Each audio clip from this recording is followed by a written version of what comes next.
my side of the mountain, disc 4. In which I have a good look at winter and find spring in the snow. With Christmas over, the winter became serious.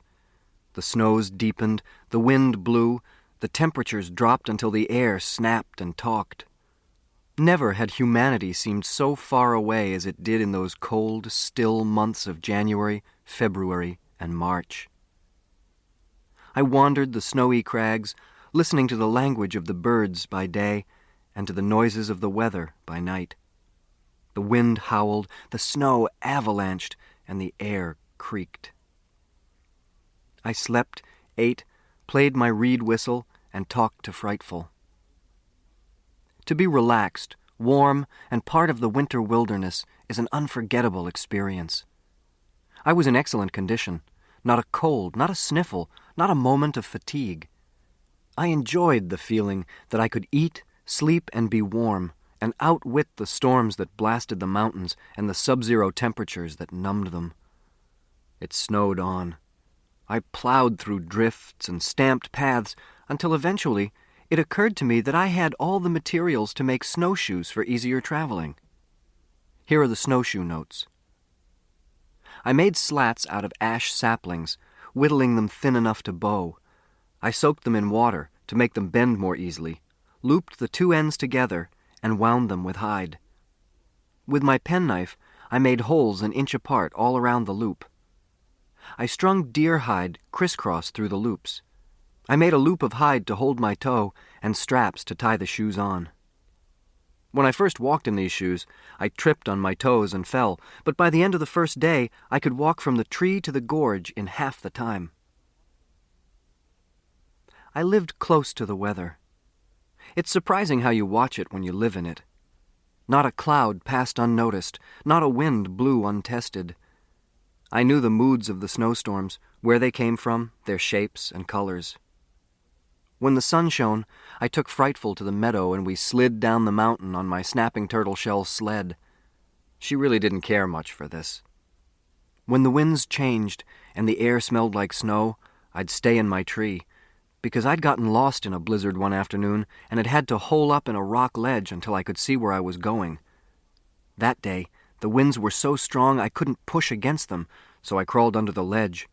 For hours, I wondered if I'd be able to dig out when the storm blew on. Fortunately, I only had to push through about a foot of snow. However, that taught me to stay home when the air said snow. Not that I was afraid of being caught far from home in a storm, for I could find food and shelter and make a fire anywhere. But I'd become as attached to my hemlock house as a brooding bird to her nest. Caught out in the storms and weather, I had an urgent desire to return to my tree, even as the barren weasel returned to his den and the deer to their copse. We all had our little patch in the wilderness. We all fought to return there. I usually came home at night with the nuthatch that roosted in a nearby sapling. I knew I was late if I tapped the tree and he came out. Sometimes, when the weather was icy and miserable, I'd hear him high in the tree near the edge of the meadow, yanking and flicking his tail, and then I'd see him wing to bed early. I considered him a pretty good barometer, and if he went to his tree early, I went to mine early too. When you don't have a newspaper or radio to give you weather bulletins, watch the birds and animals. They can tell you when a storm is coming. I called the nuthatch barometer, and when he holed up, I holed up, lit my light, and sat by my fire whittling or learning new tunes on my reed whistle. I was now really into the teeth of winter, and quite fascinated by its activity. There is no such thing as a still winter night. Not only are many animals running around in the creaking cold, but the trees cry out, and limbs snap and fall, and the wind gets caught in a ravine and screams until it dies. One noisy night, I put this down. There is somebody in my bedroom. I can hear small exchanges of greetings and little feet moving up the wall. By the time I get to my light, all is quiet. Next day. There was something in my room last night. A small tunnel leads out from my door into the snow. It's a marvelous tunnel, neatly packed, and it goes from a dried fern to a clump of moss. Then it turns and disappears. I would say mouse. That night, I kept an ember glowing and got a light fast before the visitor could get to the door. It was a mouse, a perfect little white-footed deer mouse with enormous black eyes and tidy white feet. Caught in the act of intruding, he decided not to retreat, but came toward me a few steps. I handed him a nut meat. He took it in his fragile paws, stuffed it in his cheek, flipped, and went out his secret tunnel. No doubt the tunnel leads right over to my store tree, and this fellow is having a fat winter. There were no raccoons or skunks about in the snow, but the mice, the weasels, the mink, the foxes, the shrews, the cottontail rabbits were all busier than Coney Island in July. Their tracks were all over the mountain, and their activities ranged from catching each other to hauling various materials back to their dens and burrows for more insulation. By day, the birds were a-wing. They got up late, after I did, and would call to each other before hunting. I'd stir up my fire and think about how much food it must take to keep one little bird alive in that fierce cold. They must eat and eat and eat, I thought. Once, however, I came upon a male cardinal sitting in a hawthorn bush. It was a miserable day, gray, damp, and somewhere around the 0 mark. The cardinal wasn't doing anything at all, just sitting on a twig, all fluffed up to keep himself warm. Now there's a wise bird, I said to myself. He's conserving his energy, none of this flying around looking for food and wasting effort. As I watched him, he shifted his feet twice, standing on one and pulling the other up into his warm feathers. I had often wondered why birds' feet didn't freeze, and there was my answer. He even sat down on both of them and let his warm feathers cover them like socks. January 8. I took Frightful out today. We went over to the meadow to catch a rabbit for her. As we passed one of the hemlocks near the edge of the grove, she pulled her feathers to her body and looked alarmed. I tried to find out what had frightened her, but saw nothing. On the way back, we passed the same tree, and I noticed an owl pellet cast in the snow. I looked up. There were lots of limbs and darkness, but I couldn't see the owl. I walked around the tree. Frightful stared at one spot until I thought her head would swivel off. I looked, and there it was, looking like a broken limb, a great horned owl. I must say I was excited to have such a neighbor. I hit the tree with a stick and he flew off. Those great wings, they must have been 5 feet across, beat the wind, but there was no sound. The owl steered down the mountain through the tree limbs, and somewhere, not far away, he vanished in the needles and limbs. It's really very special to have a horned owl. I guess I feel this way because he's such a wilderness bird. He needs lots of forest and big trees, and so his presence means that the Gribley farm is a beautiful place indeed.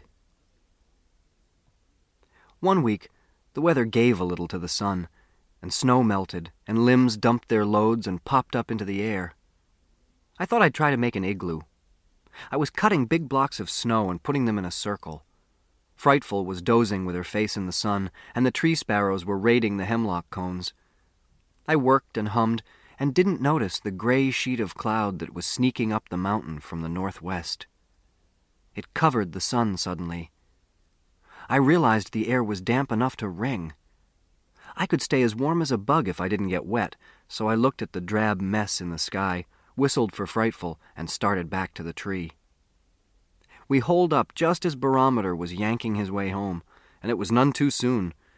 It drizzled, it misted, it sprinkled, and finally it froze. The deer-hide door grew stiff with ice as darkness came, and it rattled like a piece of tin when the wind hit it. I made a fire. The tree room warmed, and I puttered around with a concoction I call possum sop. A meal of frozen possum, stewed with lichens, snakeweed, and lousewort. It's a different sort of dish. Of course, what I really like about it are the names of all the plants with the name possum. I fooled for an hour or so brewing this dish, adding this and that, when I heard the mouse in his tunnel. I realized he was making an awful fuss and decided it was because he was trying to gnaw through ice to get in. I decided to help him. Frightful was on her post, and I wanted to see the mouse's face when he found he was in a den with a falcon. I pushed the deerskin door. It wouldn't budge. I kicked it. It gave a little, cracking like china, and I realized that I was going to be iced in if I didn't keep that door open. I finally got it open. There must have been 1.5 inches of ice on it. The mouse, needless to say, was gone. I ate my supper and reminded myself to awaken and open the door off and on during the night. I put more wood on the fire, as it was damp in spite of the flames, and went to bed in my underwear and suit. I awoke twice and kicked open the door. Then I fell into a sound sleep that lasted hours beyond my usual rising time. I overslept, I discovered, because I was in a block of ice, and none of the morning sounds of the forest penetrated my glass house to awaken me. The first thing I did was try to open the door. I chipped and kicked and managed to get my head out to see what had happened. I was sealed in. Now I've seen ice storms, and I know they can be shiny and glassy and treacherous, but this was something else. There were sheets of ice binding the aspens to earth and cementing the tops of the hemlocks in arches. It was inches thick. Frightful winged out of the door and flew to a limb, where she tried to perch. She slipped, dropped to the ground, and skidded on her wings and undercoverts to a low spot where she finally stopped. She tried to get to her feet, slipped, lost her balance, and spread her wings. She finally flapped into the air and hovered there until she could locate a decent perch. She found one, close against the bole of the hemlock. It was ice-free. I laughed at her, and then I came out and took a step. I landed with an explosion on my seat. The jolt splintered the ice and sent glass-covered limbs clattering to earth like a shop full of shattering crystal. As I sat there, and I didn't dare to move because I might get hurt, I heard an enormous explosion. It was followed by splintering and clattering and smashing. A maple at the edge of the meadow had literally blown up. I feared now for my trees. The ice was too heavy to bear. While down, I chipped the deer flap clean and sort of swam back into my tree, listening to trees exploding all over the mountain. It was a fearful and dreadful sound. I lit a fire, ate smoked fish and dried apples, and went out again. I must say I toyed with the idea of making ice skates. However, I saw the iron wagon axle iced behind a tree and crawled to it. I de-iced it with the butt of my axe and used it for a cane. I'd stab it into the ground an inch along. I fell a couple of times, but not as hard as that first time. Frightful saw me start off through the woods, for I had to see this winter display, and she winged to my shoulder, glad for a good perch. At the meadow, I looked hopefully for the sun, but it didn't have a chance. The sky was as thick as Indiana bean soup. Out in the open, I watched one tree after another splinter and break under the ice, and the glass sparks that shot into the air and the thunder that the ice made as it shattered were something to remember. At noon, not a drip had fallen. The ice was as tight as it had been at dawn. I heard no nuthatches. The chickadees called once, but were silent again. There was an explosion near my spring. A hemlock had gone. Frightful and I crept back to the tree. I decided that if my house was going to shatter, I'd just as soon be in it. Inside, I threw sticks to Frightful, and she caught them in her talons. This is a game we play when we're tense and bored. Night came, and the ice still lay in sheets.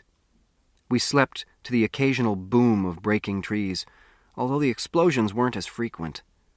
Apparently, the most rotted and oldest trees had collapsed first. The rest were more resilient, and unless a wind came up, I figured the damage was over. At midnight, a wind came up. It awakened me, for the screech of the iced limbs rubbing each other and the snapping of the ice were like the sounds from a madhouse.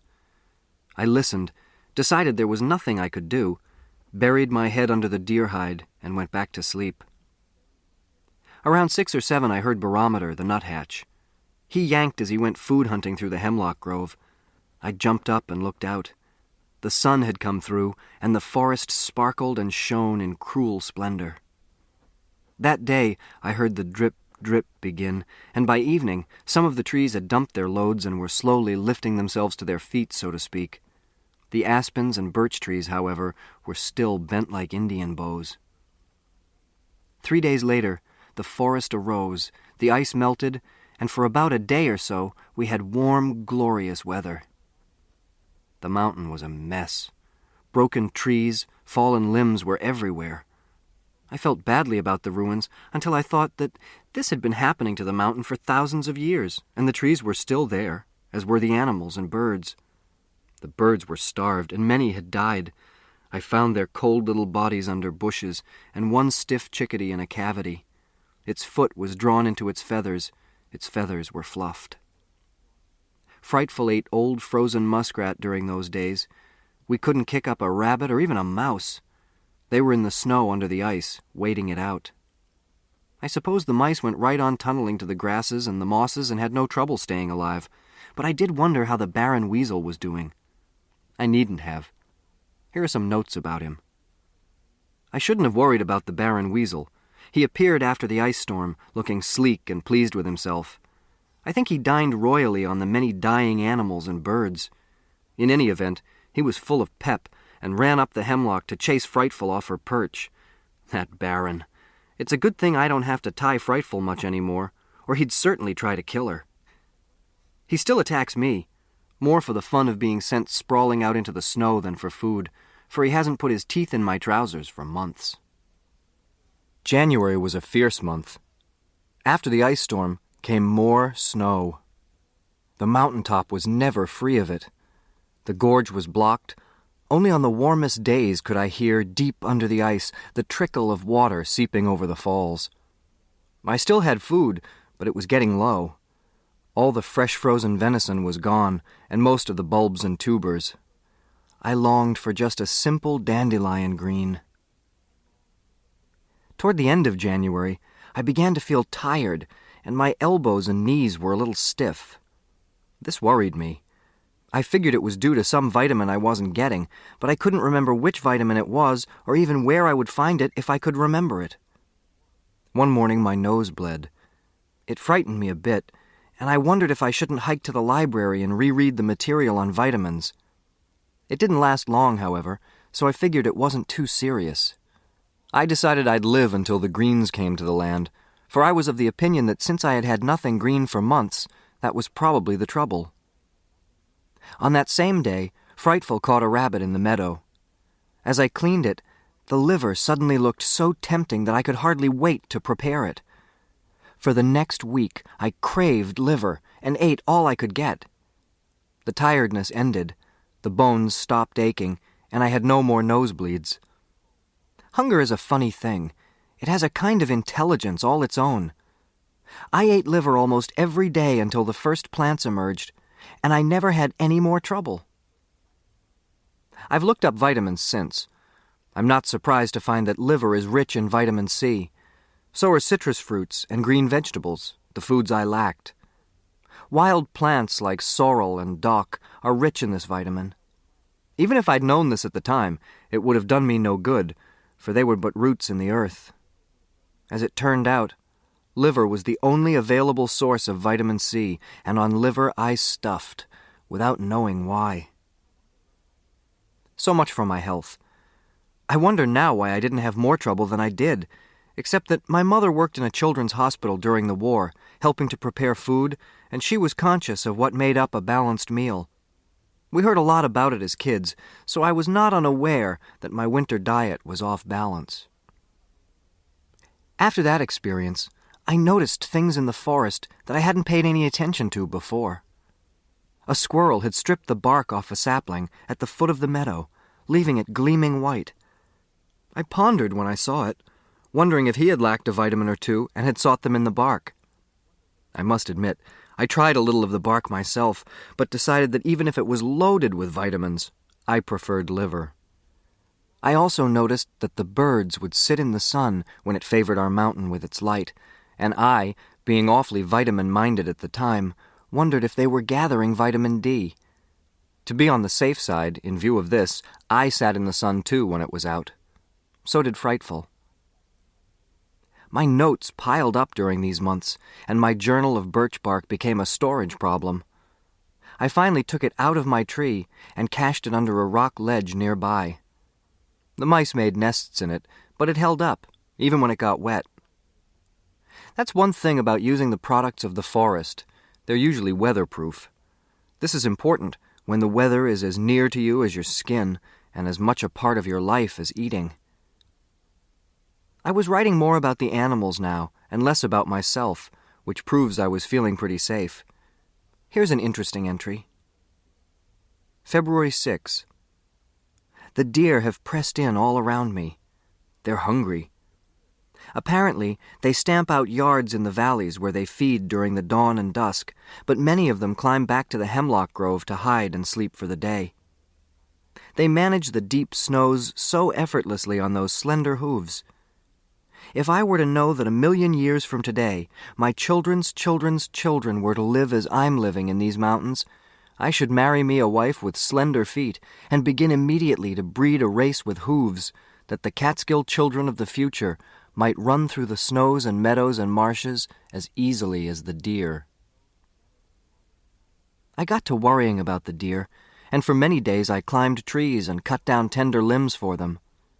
At first, only 2 came, then 5, and soon I had a ring of large-eyed, white-tailed deer waiting at my tree at twilight for me to come out and chop off limbs.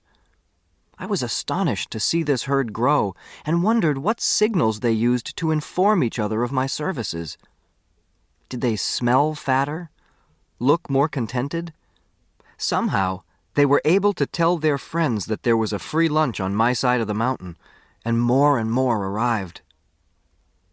One evening, there were so many deer that I decided to chop limbs on the other side of the meadow. They were cutting up the snow and tearing up the ground around my tree with their pawing. 3 nights later, they all disappeared. Not one deer came for limbs. I looked down the valley and in the dim light could see the open earth on the land below.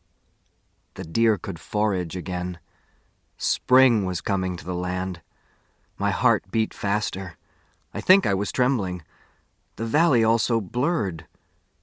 The only thing that can do that is tears, so I guess I was crying. That night, the great horned owls boomed out across the land. My notes read, February 10. I think the great horned owls have eggs. The mountain is white, the wind blows, the snow is hard-packed, but spring is beginning in their hollow maple. I'll climb it tomorrow.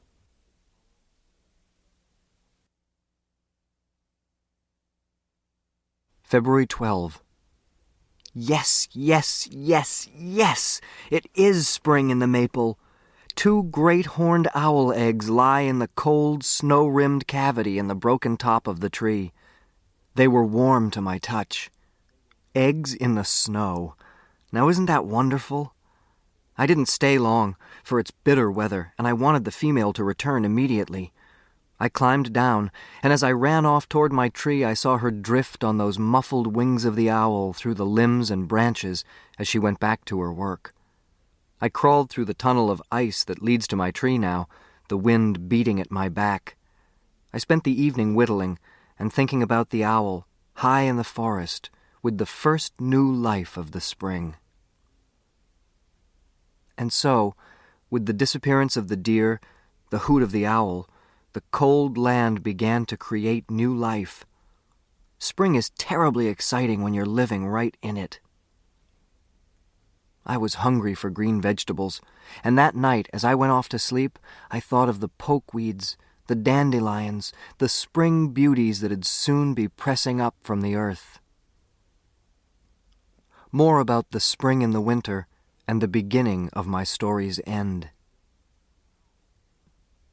The owl had broken the spell of winter.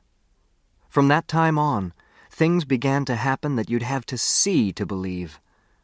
Insects appeared while the snow was on the ground. Birds built nests, raccoons mated, foxes called to each other, seeking again their lifelong mates. At the end of February, the sap began to run in the maple trees. I tapped some trees and boiled the sap to syrup. It takes an awful lot of sap to make 1 cup of syrup, I discovered. 32 cups, to be exact.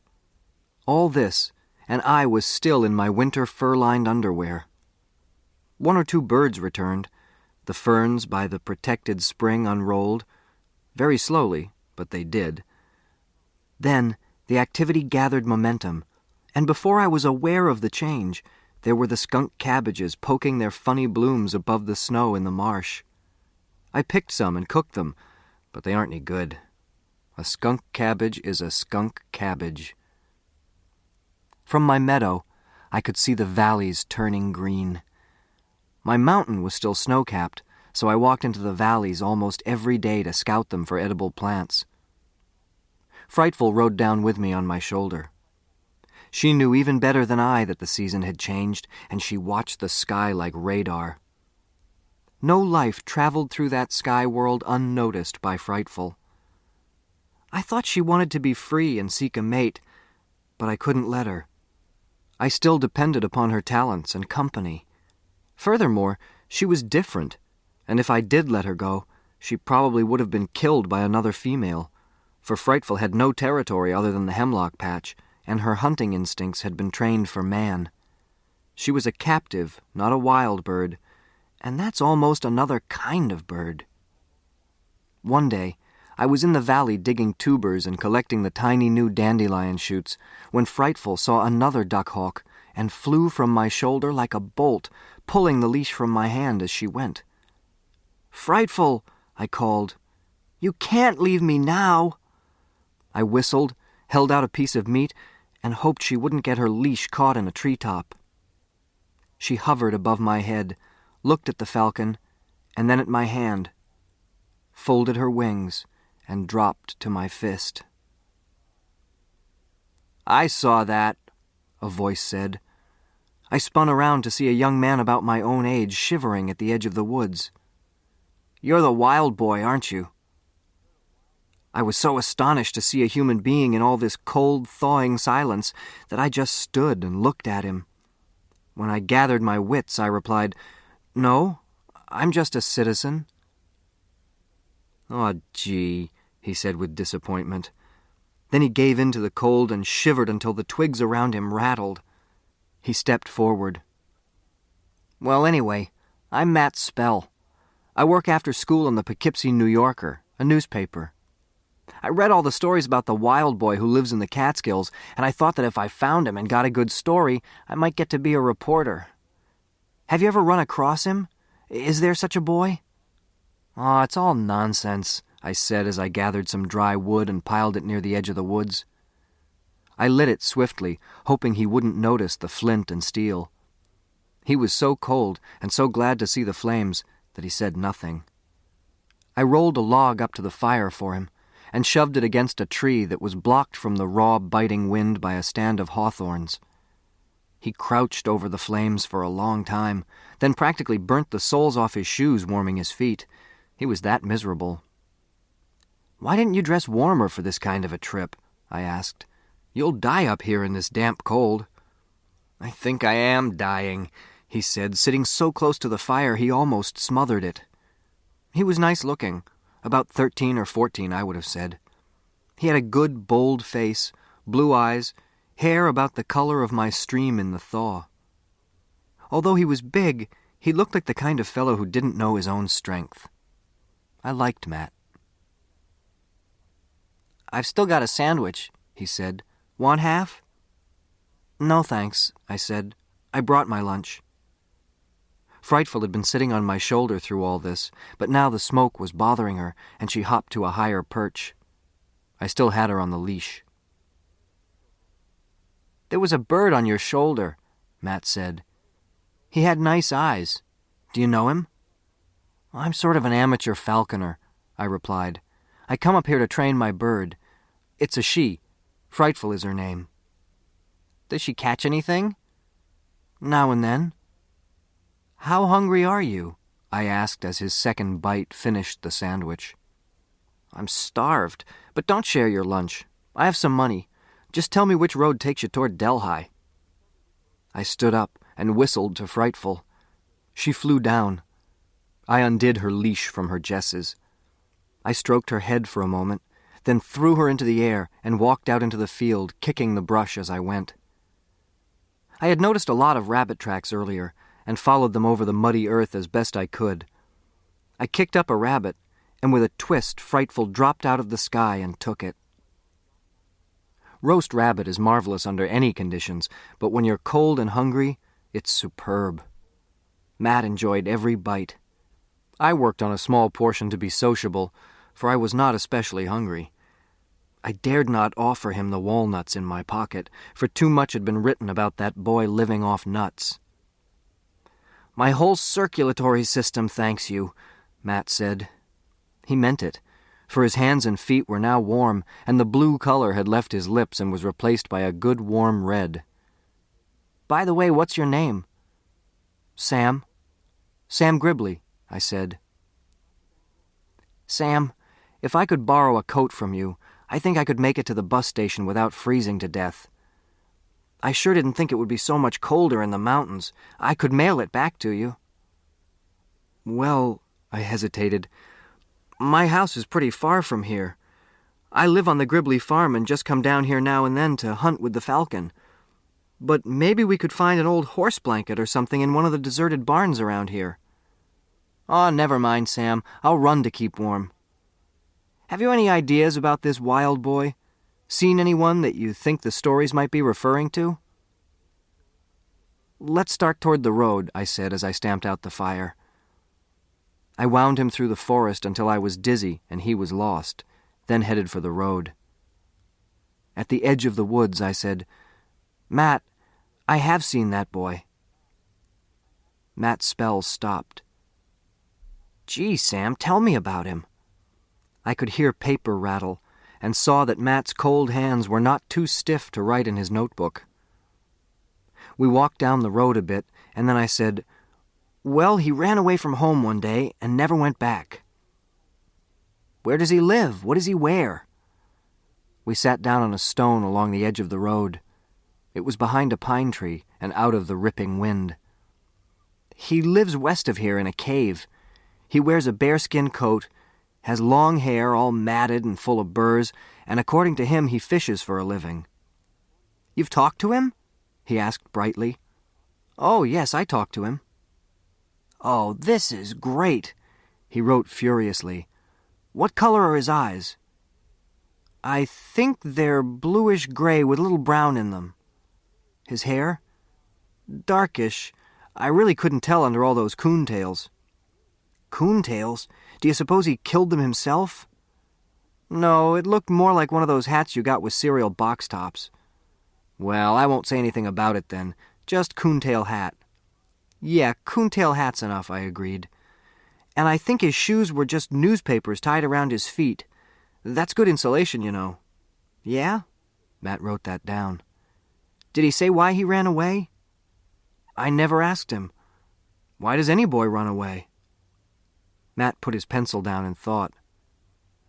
"Well, I ran away once because I thought how sorry everybody'd be when I was gone, how they'd cry and wish they'd been nicer to me." He laughed. Then I said, "I ran away once because I wanted to do something else."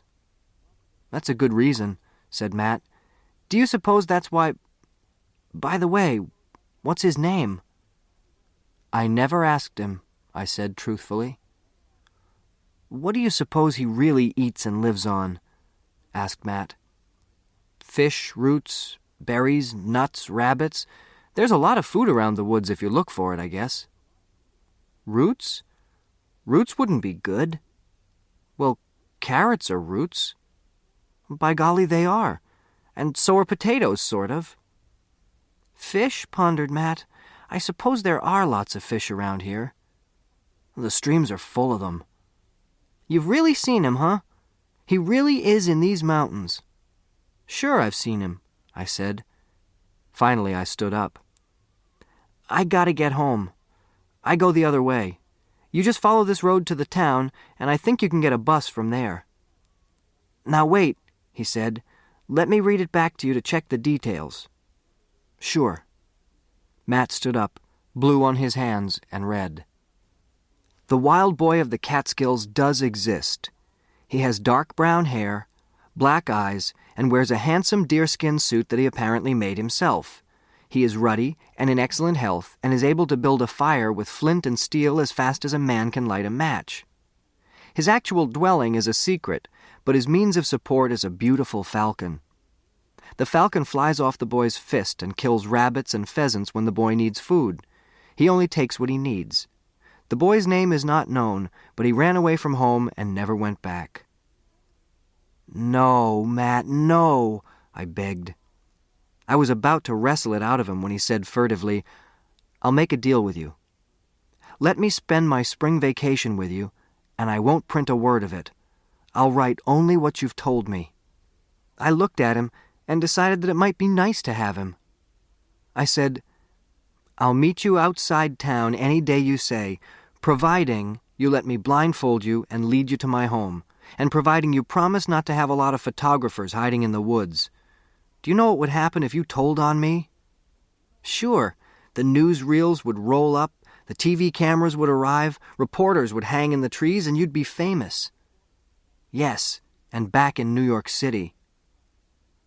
"I'll write what you said, and not even your mother'll recognize you." "Make it some other town, and it's a deal," I said. "You might say I'm working for civil defense, doing research by learning to live off the land. Tell them not to be afraid, that crayfish are delicious and caves are warm." Matt liked that. He sat down again. "Tell me some of the plants and animals you eat, so that they'll know what to do. We can make this informative." I sat down and listed some of the better wild plants and the more easily obtainable mammals and fish. I gave him a few good recipes and told him that I didn't recommend anyone trying to live off the land unless they liked oysters and spinach. Matt liked that. He wrote and wrote. Finally he said, "My hands are cold. I'd better go. But I'll see you on April 12th at 3:30 outside of town, okay? And just to prove that I'm a man of my word, I'll bring you a copy of what I write." "Well, you better not give me away. I have a scout in civilization who follows all these stories." We shook hands, and he departed at a brisk pace. I returned to my patch on the mountain, talking to myself all the way.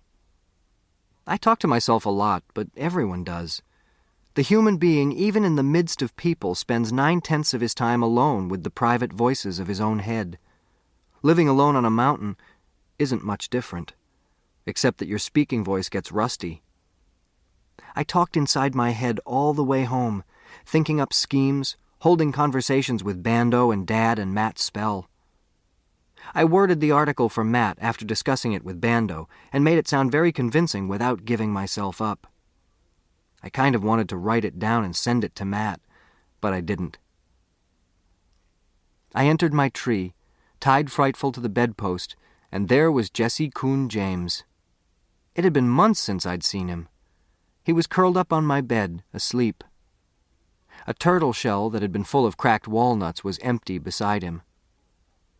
He awoke, jumped to the floor, and walked slowly between my legs and out the door.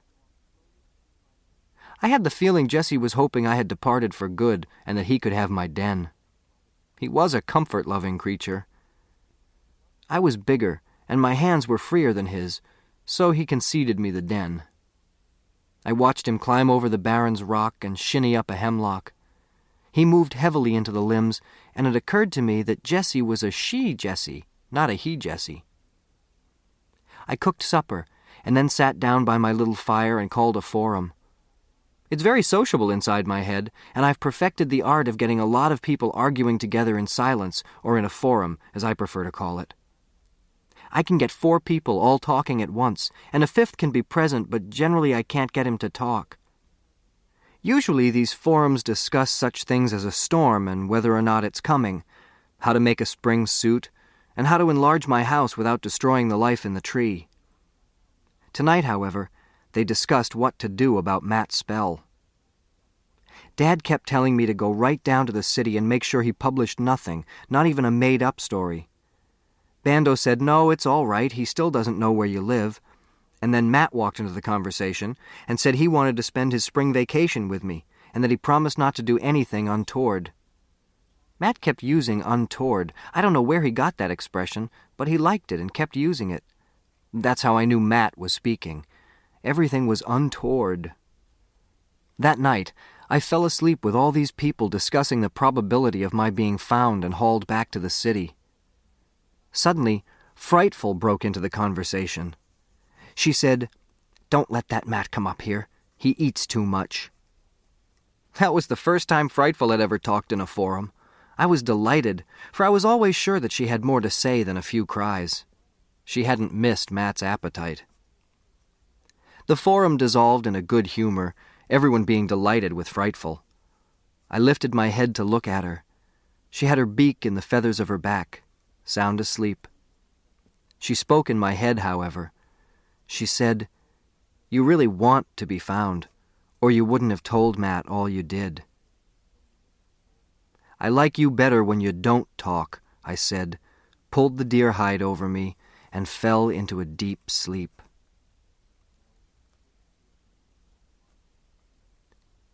In which I cooperate with the ending.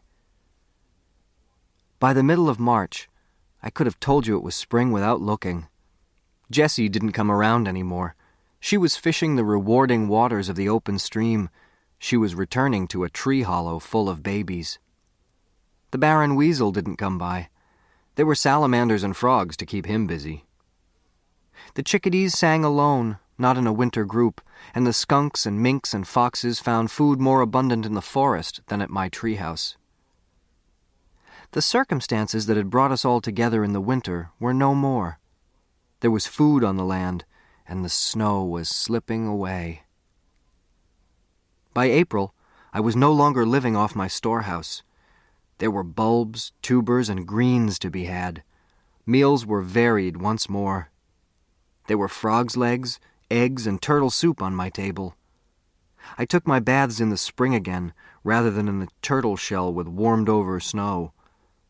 I plunged regularly into the ice water of the spring, shouting as my breath was grabbed from my lungs.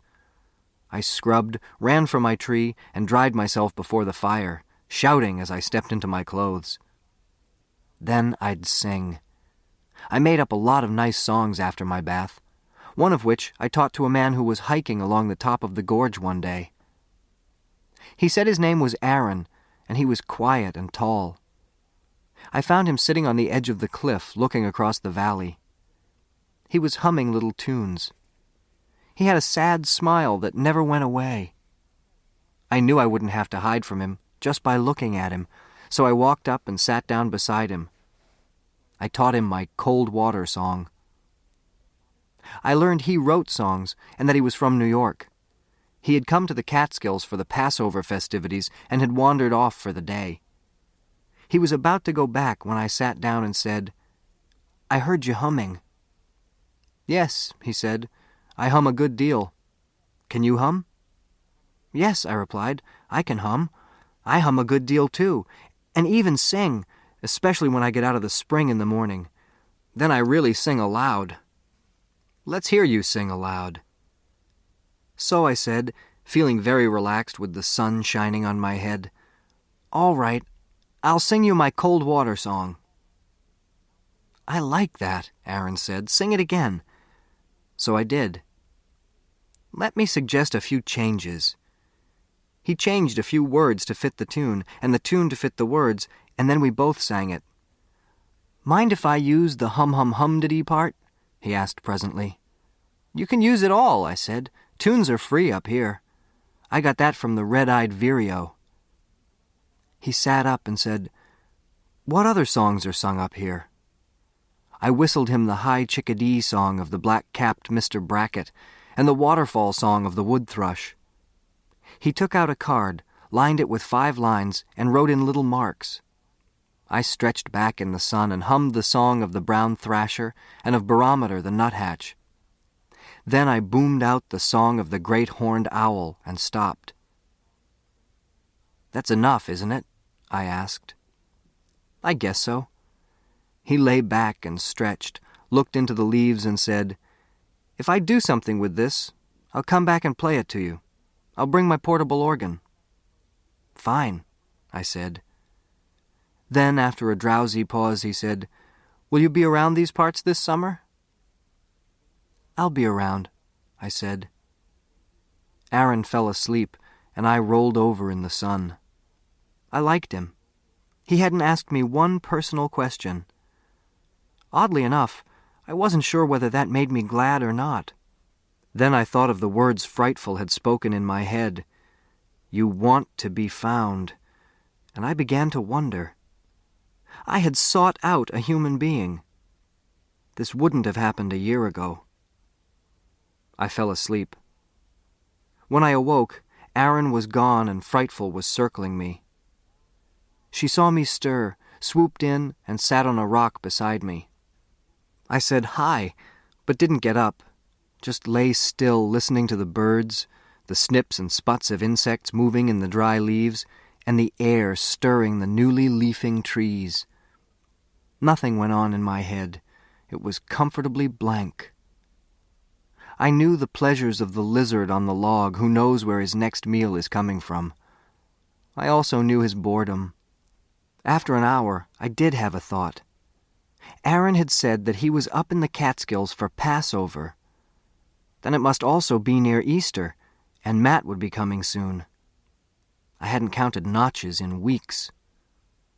A cool shadow crossed my face, and I arose, whistled for Frightful to come to my hand, and wandered slowly home, stuffing my pockets with spring beauty bulbs as I went. Several days later, I met Matt on Route 27 at 3:30. I tied his handkerchief around his eyes and led him, stumbling and tripping, up the mountain. I went almost directly home. I guess I didn't much care if he remembered how to get there or not. When I took off the blindfold, he looked around. "Where are we? Where's your house?" I sat down and motioned him to sit. He did so with great willingness. In fact, he flopped. "What do you sleep on, the ground?" I pointed to the deerskin flaps moving in the wind in the hemlock. "What do? Live in a tree?" "Yep." Matt bounced to his feet and went in. I propped the door open so that the light streamed in, and he shouted with joy. I lit the tallow candle, and we went over everything, and each invention he viewed with a shout. While I prepared trout baked in wild grape leaves, Matt sat on the bed and told me the world news in brief. I listened with care to the trouble in Europe, the trouble in the Far East, the trouble in the South, and the trouble in America.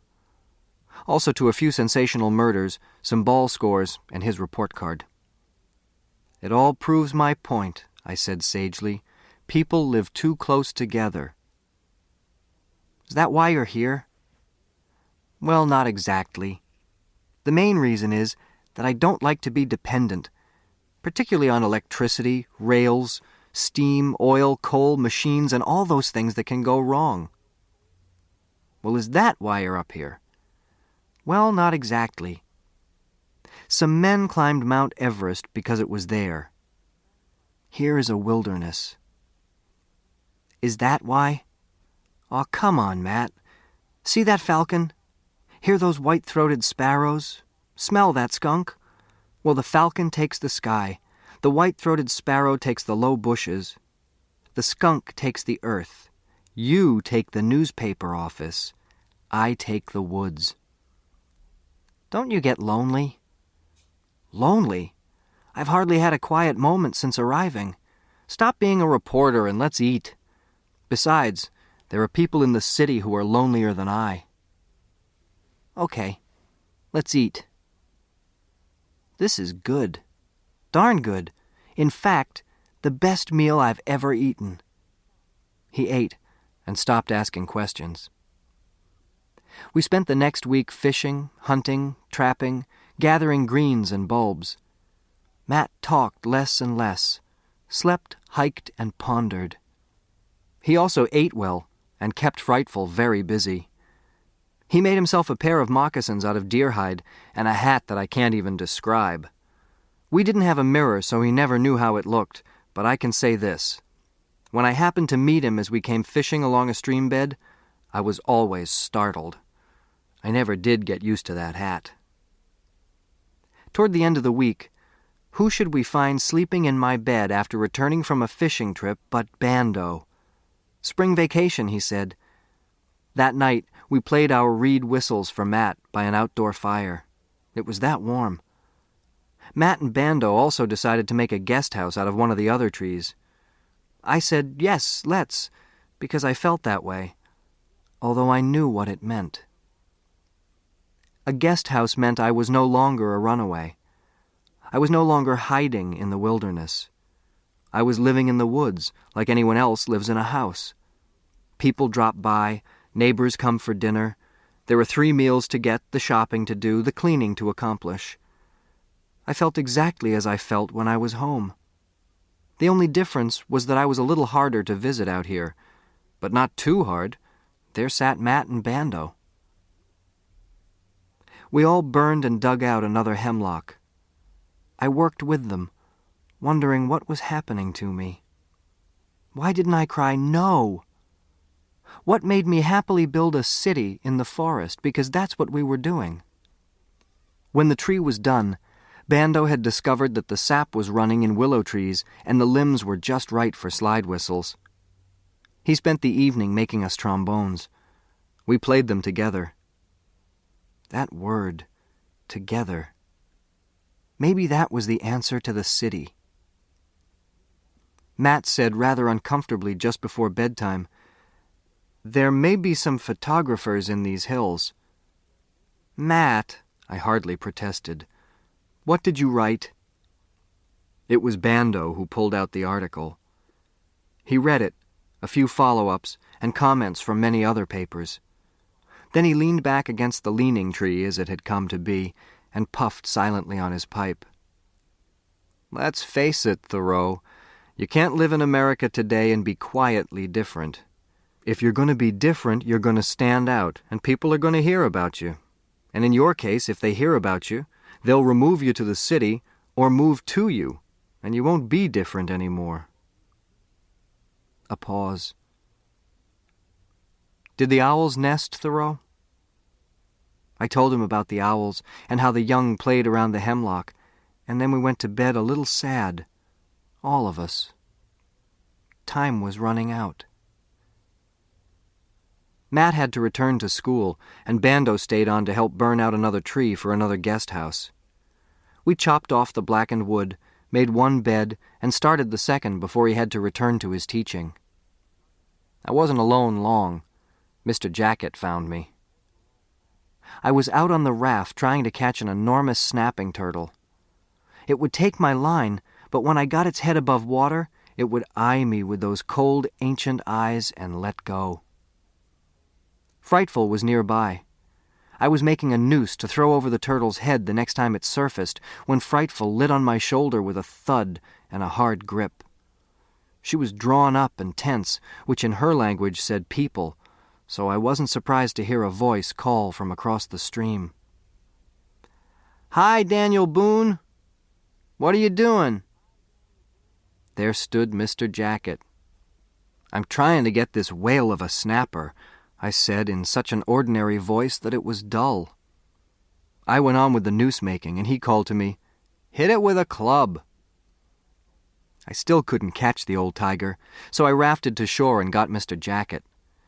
About an hour later, we had the turtle, had cleaned it, and I knew that Mr. Jacket was Tom Seidler.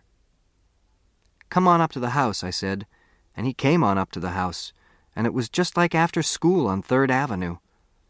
He wanted to see everything, of course, and he did think it unusual, but he got over it in a hurry and settled down to helping me prepare the meat for turtle soup. He dug the onions for it while I got it boiling in a tin can. Turtle is as tough as rock, and it has to be boiled for hours before it gets tender. We flavored the soup with hickory salt and cut a lot of Solomon's seal tubers into it. Tom said it was too thin, and I thickened it with mashed up nuts. I had run out of acorn flour. I tried some orris root in it. Pretty fair. "Want to stay and eat it and spend the night?" I asked him somewhere along the way. He said sure, but added that he'd better go home and tell his mother. It took him about 2 hours to get back, and the turtle was still tough, so we went out to the meadow to fly Frightful. She caught her own meal. We tied her to her perch and climbed in the gorge until almost dark. We ate turtle soup. Tom slept in the guest tree. I lay awake, wondering what had happened. Everything seemed so everyday. I liked Tom, and he liked me, and he came up often, almost every weekend. He told me about his bowling team and some of his friends, and I began to feel I knew a lot of people in the town below the mountain. This made my wilderness small. When Tom left one weekend, I wrote this down. Tom said that he and Reed went into an empty house, and when they heard the real estate man come in, they slid down the laundry chute to the basement and crawled out the basement window. He said a water main broke and flooded the school grounds, and all the kids took off their shoes and played baseball in it. I drew a line through all this, and then I wrote, I haven't seen the Baron Weasel. I think he's deserted his den by the boulder. A catbird is nesting nearby. Apparently it has learned that Frightful is tied some of the time, because it comes right up to the fireplace for scraps when the leash is snapped. I drew a line through this too, and filled up the rest of the piece of bark with a drawing of Frightful. I went to the library the next day and took out 4 books. Aaron came back. He came right to the hemlock forest and called. I didn't ask him how he knew I was there. He stayed a week, mostly puttering around with the willow whistles. He never asked what I was doing on the mountain. It was as if he already knew, as if he had talked to someone or read something, and there was nothing more to question. I had the feeling that I was an old story somewhere beyond the foot of the mountain. I didn't care. Bando got a car, and he came up more often. He never mentioned any more newspaper stories, and I never asked him. I just said to him one day, I seem to have an address now. He said, You do. I said, Is it Broadway and 42nd Street? He said, Almost. His eyebrows knitted, and he looked at me sadly. It's all right, Bando. Maybe you'd better bring me a shirt and some blue jeans when you come next time. I was thinking, if they haven't sold that house in town, maybe Tom and I could slide down the laundry chute. Bando slowly turned a willow whistle over in his hands. He didn't play it. In which the city comes to me. The warblers arrived, the trees turned summer green, and June burst over the mountain. It smelled good, tasted good, and was gentle to the eyes. I was stretched out on the big rock in the meadow one morning. Frightful was jabbing at some insect in the grass below me, when suddenly a flashbulb exploded, and a man appeared. "Wild boy," he said, and took another picture. "What are you doing, eating nuts?" I sat up. My heart was heavy. It was so heavy that I posed for him, holding Frightful on my fist. I refused to take him to my tree, however, and he finally left. 2 other photographers came, and a reporter. I talked a little. When they left, I rolled over on my stomach and wondered if I could get in touch with the Department of the Interior and find out more about the public lands in the West. My next thought was the baseball game in the flooded schoolyard. 4 days passed, and I talked to many reporters and photographers. At noon of the 5th day, a voice called from the glen, "I know you're there." "Dad!" I shouted, and once again burst down the mountainside to see my father. As I ran toward him, I heard sounds that stopped me. The sound of branches and twigs breaking, of the flowers being crushed. Hordes were coming. For a long moment I stood wondering whether to meet Dad or run forever. I was self-sufficient. I could travel the world over, never needing a penny, never asking anything of anyone. I could cross to Asia in a canoe via the Bering Strait. I could raft to an island. I could go around the world on the fruits of the land. I started to run. I got as far as the gorge and turned back. I wanted to see Dad. I walked down the mountain to greet him and to face the people he had brought from the city to photograph me, interview me, and bring me home. I walked slowly, knowing that it was all over. I could hear the voices of the other people. They filled my silent mountain. Then I jumped in the air and laughed for joy. I recognized my 4-year-old brother's pleasure song. The family. Dad had brought the family, every one of them. I ran, twisting and turning through the trees like a Cooper's hawk, and occasionally riding a free 50 feet downhill on an aspen sapling. "Dad! Mom!" I shouted as I came upon them along the stream bed, carefully picking their way through raspberry bushes. Dad gave me a resounding slap, and Mother hugged me until she cried. John jumped on me. Jim threw me into the rushes. Mary sat on me. Alice put leaves in my hair. Hank pulled Jim off. Joan pulled me to my feet, and Jake bit my ankle. That cute little baby sister toddled away from me and cried. "Wow! All of New York," I said. "This is a great day for the Catterskills." I led them proudly up the mountain, thinking about dinner and what I had that would go around. I knew how Mother felt when we brought in friends for dinner. As we approached the hemlock grove, I noticed that Dad was carrying a pack. He explained it as food for the first few days, or until I could teach John, Jim, Hank, and Jake how to live off the land. I winked at him. "But, Dad, a Gribbly isn't for the land." "What do you mean?" he shouted. "The Gribblies have had land for 3 generations. We pioneer, we open the land." He was almost singing. "And then we go to sea," I said. "Things have changed. Child labor laws, you can't take children to sea." I should have glowed over such a confession from Dad had I not been making furious plans as we climbed. Food, beds, chores. Dad, however, had had since Christmas to outplan me. He strung up hammocks for everyone all through the forest, and you never heard a happier bunch of kids. The singing and shouting and giggling sent the birds and wildlife deeper into the shadows. Even little Nina had a hammock, and though she was only a toddler, she cooed and giggled all by herself as she rocked between 2 aspens near the meadow. We ate Mother's fried chicken. Chicken is good. It tastes like chicken. I shall never forget that evening. And I shall never forget what Dad said. "Son, when I told your mother where you were, she said, 'Well, if he doesn't want to come home, then we'll bring home to him.'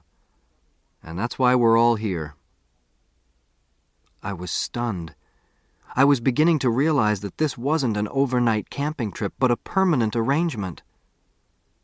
Mother saw my expression and said, "When you're of age, you can go wherever you please. Until then, I still have to take care of you, according to all the law I can find."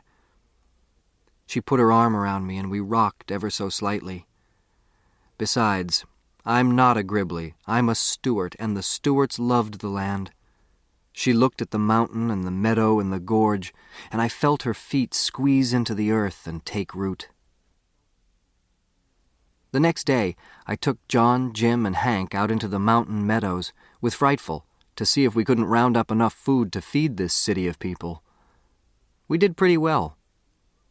When we came back, there was Dad with 4 4x4s erected at the edge of my meadow and a pile of wood that would have covered a barn. "Gosh, Dad," I cried, "what on earth are you doing?" "We're going to have a house," he said. I was stunned and hurt. "A house? You'll spoil everything," I protested. "Can't we all live in trees and hammocks?" "No. Your mother said that she was going to give you a decent home, and in her way of looking at it, that means a roof and doors. She got awfully mad at those newspaper stories inferring that she hadn't done her duty." "But she did." I was almost at the point of tears. "She's a swell mother. What other boy has a mother who'd let him do what I did?" I know, but a woman lives among her neighbors. Your mother took all those editorials personally, as if they were Mr. Brackett and Mrs. O'Brien speaking. The nation became her neighbors, and no one, not even... He hesitated. A catbird meowed. Not even that catbird is going to think that she neglected you. I was about to protest in a loud, strong voice when Mother's arm slipped around my shoulder. "That's how it is until you're 18, Sam," she said. And that ended it.